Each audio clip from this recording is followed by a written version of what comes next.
Hey folks, I just want to sit back and talk to you for a minute about the JRPG genre as a whole.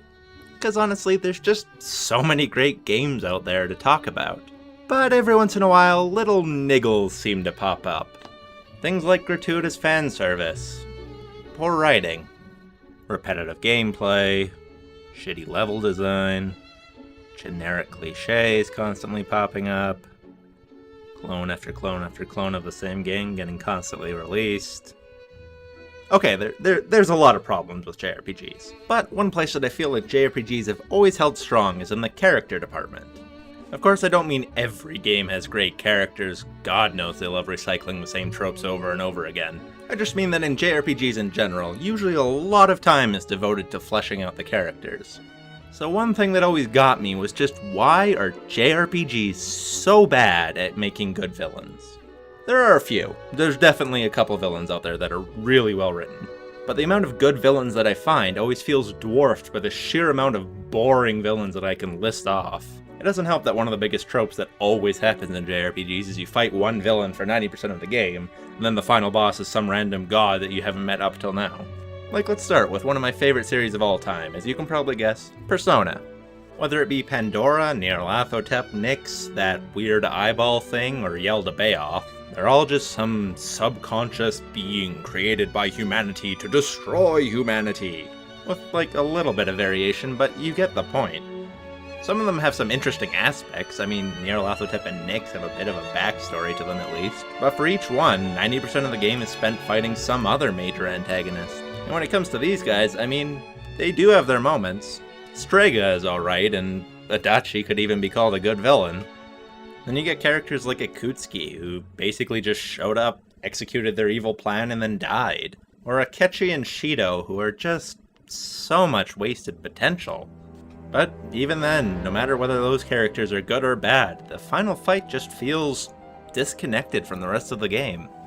Even in Persona 2, where Nyarlathotep feels at least kinda like the major antagonist, I wouldn't call him an interesting character, he's just an interesting concept. But okay, let's talk about a series that doesn't deal with fighting ancient gods at the end of the game. One where you do fight the major antagonist you've been hunting the entire game. Let's talk about Tales of. Now just a quick disclaimer, I haven't played every Tales of game. I haven't played Rebirth, Destiny 2, Hearts, or Eternia. So who knows, maybe those games have absolutely amazing villains. There are a couple of villains whose main role is just that they want power and are evil dictators like the guy from Legendia. But after that, just about every other Tales of game deals with some asshole trying to kill the world to save something. Whether it's Mythos trying to save his sister, Van trying to turn the world into his ideal world of clones, Duke trying to save the animals, or Gaius trying to destroy another world to save his own world. They all just have the same motivation, and it's so dumb. You can just tell that they're trying desperately to make these villains seem somewhat right. Like their means are wrong, but their beliefs are right. Or at least understandable. And it's a real shame, because I really love the Tales of series. I think character-wise, they do a great job, and setting-wise, they're top of the pack. But their villains are so dull. And again, like Persona, some of the minor antagonists are really cool. I like most of the god generals in Abyss, or the enemy guilds you fight in Vesperia. Or heck, Kratos from Symphonia and Hugo from Destiny could be called great antagonists. But again, they're not the main focus of the game. Well, Hugo kind of is, but he's not the final boss. Let me give you one final example. This is probably the most egregious example, and really why I wanted to make this video. I want to talk to you about the dumbest villains I have ever witnessed. And they come from a series called Valkyria Chronicles, which, as you probably know, is a game about a pseudo-fakey World War II. First of all, I'm not going to pretend that these are well-written games. I mean, this is Sega we're talking about. They haven't written a good RPG since Skies of Arcadia, and that came out in 2000. But they're passable and the gameplay's fun. However, when it comes to their villains, oh, they're villains. So the primary antagonist of every game is just some maniacal asshole trying to take over the world. They're boring. Boring as shit. But whatever, like I said, not great writing, what do you expect? Then there are some who are just plain dumb. Take for example, the Darkson tank driver from Valkyria III. Now, if you haven't played Valkyria III since it wasn't released in North America, I'll fill you in. The story is about a group of criminals from Gallia, who basically get formed into this sort of guerrilla unit. Basically, they get sent on a bunch of suicide missions, but they're a bunch of criminals, so nobody really cares if they die. The tank driver is a Darkson, who, if you don't know, is just a super ostracized group in the world of Valkyria. This tank driver gets won over by an enemy general and defects to their side. Why? Because one of his generals gives an order to abandon a bunch of Darkson civilians, and the enemy general has plans to create a nation that's fair to Darksons. So okay, that sounds sound enough, but here's where it gets dumb. You see, first of all, Gallia isn't that bad to Darksons. They discriminate against them, sure.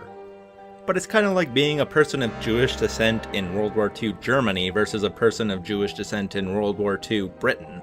Like, a terribly anti-Semitic minority does exist, but it's so much better than Germany. And that's the case here. The Empire openly hate Darksons. In this case, the Empire have hired a Darkson army to work for them. Their promise of payment is that if they win the war, they get to build their own nation. However, this is the Empire we're talking about, the pure manifestation of evil in this game. Do they really believe that the Empire, who are trying to take over everything, are going to be like, okay, you can live happy now? And, to make matters even worse, later in the game, the Empire orders the Darkson unit to blow up a village full of Darksons, and this time, your tank driver goes through with it. But all that pales in comparison to the sheer stupidity that is Forseti from Valkyria IV. Forseti is a happy member of the Federation Army, close friends with a bunch of people from Gallia, and they're in their own unit. One day, he gets sent on a secret mission where he finds out the Federation uses young children as weapons. Yes, this is horrible. What is his plan, though? What do you do when faced with something like this? I know, let's join the Empire.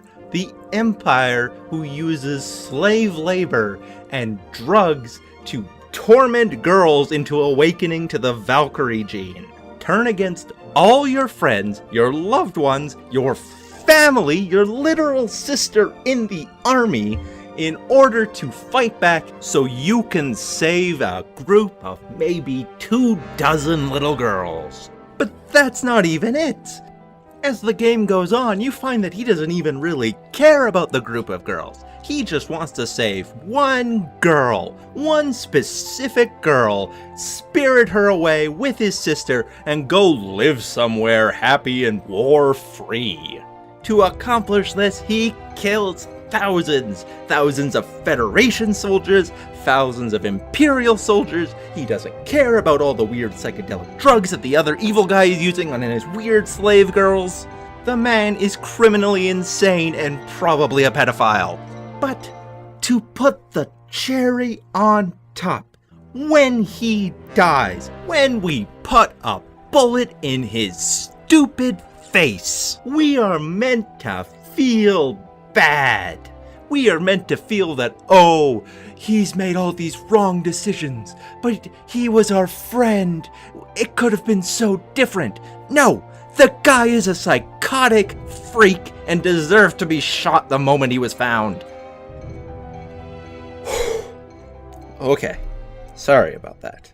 A simple point I'm trying to get across here is that villains are just so poorly done in JRPGs, and it frustrates me because I feel like it just could so easily change and make for some great games. If they just spent more time developing the villains instead of having them come in late in the game or giving them really cliche motivations, I feel like they could really do something. There are great villains out there. There's some really good ones. And I just hope that in the future, JRPGs can look at these trends and try to make something better out of them. But this is Japan, that's not gonna happen. This is Fighter Scale 20, and I'll see you next time.